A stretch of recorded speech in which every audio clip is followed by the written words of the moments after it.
Observation 1. 在2017年，美国针对韩国洗衣机制造商发起了反倾销调查。美国国内生产商指责韩国公司 LG 和 Samsung 以低于成本的价格在美销售洗衣机，对本土产业构成不公平竞争。随后，美国政府对这些洗衣机征收了高额的关税。这一行为不仅激化了美韩之间的贸易关系，也迫使韩国公司调整其全球供应链策略，引发了国际贸易中反倾销政策的激烈辩论。Observation 2. 2020年，墨西哥西红柿出口商与美国发生了激烈的贸易冲突。美国农业部门投诉称，墨西哥以低于市场价格大量出口西红柿，严重打击了美国本土农业的发展。作为回应，美国政府对墨西哥西红柿实施了反倾销税。此举不仅影响了墨西哥农民的生计，也引起了两国间关于自由贸易和保护主义的广泛讨论。Observation 3. 在2004年，美国对泰国、越南等国的虾类产品发起了反倾销诉讼。美国国内生产者抱怨这些国家出口的虾价廉物美，使他们无法在价格上竞争，严重损害了他们的市场份额。美国随后对这些国家的虾类产品征收了反倾销税。这一政策引发了广泛的国际贸易争议，并对涉案国家的经济造成了不小的冲击。Observation 4. 2009年，阿根廷对中国进口的大蒜实行了反倾销税。阿根廷大蒜农认为他们无法与中国的低价大蒜竞争，尽管中国出口商对此表示不满，但此举有效保护了阿根廷本土产业。不过，这也导致了阿根廷市场上的大蒜价格上升，消费者不得不承担更高的成本。Observation 5. 2001年，欧盟对中国蜂蜜启动了反倾销调查。欧盟蜂农抱怨中国以低价蜂蜜涌入市场，破坏了他们的生计。由此引发的一系列税收调整和贸易限制，不仅加剧了中欧之间的贸易紧张，也让中国蜂农和出口商面临严峻挑战。Observation 6. 2016年，美国对中国的钢铁产品展开了反倾销调查。中国的钢材以极低的价格出口到美国市场，使得美国国内钢铁制造商叫苦不迭。美国商务部认定中国存在倾销行为后，决定对从中国进口的冷轧钢板等产品征收高达 522% 的反倾销税。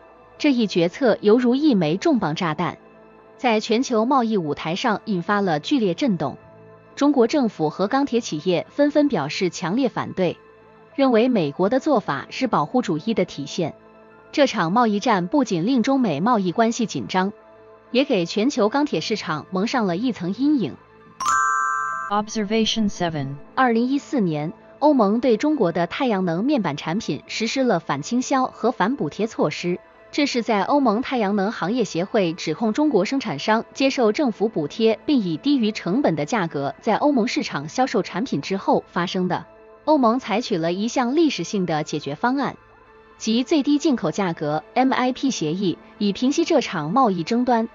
然而，这一策略引发了两极反应。一方面，欧洲的太阳能装置制造商获得了喘息空间；另一方面，欧洲的太阳能项目开发商却因为成本上升而感到压力倍增。Observation 8. 2015年，印度对中国、印尼、韩国等国的造纸行业发起了反倾销调查。印度本土纸厂无法与这些国家的廉价纸品竞争，导致市场份额大幅下滑。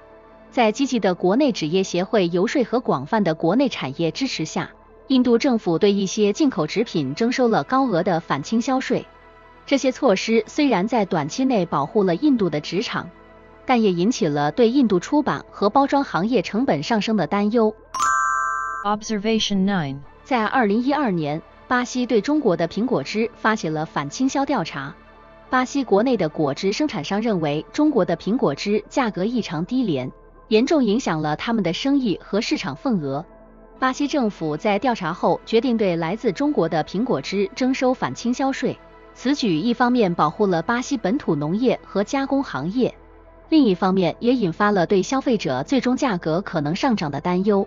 中巴贸易关系因此出现了紧张，但也促进了巴西国内对于贸易政策的深入讨论。View。当我们走进超市，环顾四周琳琅满目的商品，很少会去想这些产品背后的故事。今天我们要聊的就是一个既普遍又神秘的故事角色——反倾销。这不仅是一个词语，更是一个国家在全球经济中自我防御的利剑。在经济全球化的大潮中，国与国之间的商业战争从未停歇。反倾销，一向听起来既正义又必要的政策，其实是一个经济术语，用于描述一国政府对另一国廉价商品采取的贸易保护措施。它的目的，简而言之，就是为了防止外国生产商以低于市场价或成本价的价格销售商品，进而破坏接收国的本地市场和企业。举个例子，如果你是一个生产玩具的国家，而另一个国家的玩具制造商以惊人的低价将玩具倾销到你的市场，你的本地企业可能会因此而倒闭。在这种情况下，反倾销措施就像是一个经济防火墙，旨在防止国内市场被外国低价产品所淹没。美国是反倾销政策的重要使用者之一。回顾历史，美国在20世纪中期便开始使用这类政策，以保护自己的钢铁和汽车等核心产业。原因何在？一方面是为了保护国内就业，另一方面则是为了对抗那些有潜在政府补贴背景的外国竞争者。这种政策的成因多种多样，但主要是由于国际市场竞争的不公平性和某些国家的贸易保护主义心态。影响则是双刃剑，一方面确实保护了本国产业，另一方面可能会引发贸易伙伴的反制措施，甚至导致贸易战。然而，反倾销政策并非万能，有时候它也会被批评为政治工具，用于迫使其他国家在贸易协议中做出让步。这样的政治角力场中，普通消费者往往被忽略，他们可能因此失去了购买价格低廉商品的机会。值得注意的是，这类政策的实施并非没有代价。在征收反倾销税的同时，国内消费者可能会因为商品价格的上升而付出更多，同时也可能损害国际外交关系，使得本国出口商遭受其他国家同样的对待。正如一场没有硝烟的战争，反倾销措施牵动着全球经济的每一个纽带。现在，让我们回到现实，想象一下，你正在享受着一杯便宜的进口咖啡，而这杯咖啡的价格可能因为反倾销措施而变得不再亲民。对于一个普通消费者来说，这可能意味着每天早上要多花几分钱，而对于一个国家而言，这可能是保护工作岗位和本土产业的重要决策。在这场看似遥远的经济较量中，我们每个人其实都是参与者，你的每一次消费选择都可能受到这些国际政策的悄然影响。反倾销政策就像是国家间进行的一场精心策划的棋局，每一步都需谨慎而又深思熟虑，细思极恐，不是吗？但别担心，这只是全球经济大潮中的一小部分。在这场没有硝烟的战争中，我们每个人都能够通过了解和参与来找到自己的立足点。接下来的视频中，我们会深入探讨反倾销政策的具体案例，揭开它的神秘面纱。我们将带你走进那些政策背后的故事，看看它们是怎样影响着我们的世界，以及我们应该如何在这个复杂的国际棋盘上做出明智的消费和投资决策。让我们继续探索，看看反倾销政策到底是保护还是障碍，是为了公平竞争还是另有所图。在这个故事里，每一个细节都可能成为改变游戏规则的关键。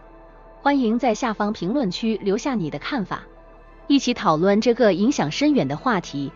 在反倾销政策成为国际贸易中的常客之前，让我们以美国为例，回顾一下它在面对经济威胁时的局面。上世纪70、80年代，美国经历了一段产业转型的艰难时期，国内的制造业，特别是钢铁和汽车行业受到了巨大的冲击。日本和欧洲的同行以较低的成本和更高的效率生产出了质量相当甚至更高的产品，而这些产品的价格往往远低于美国市场。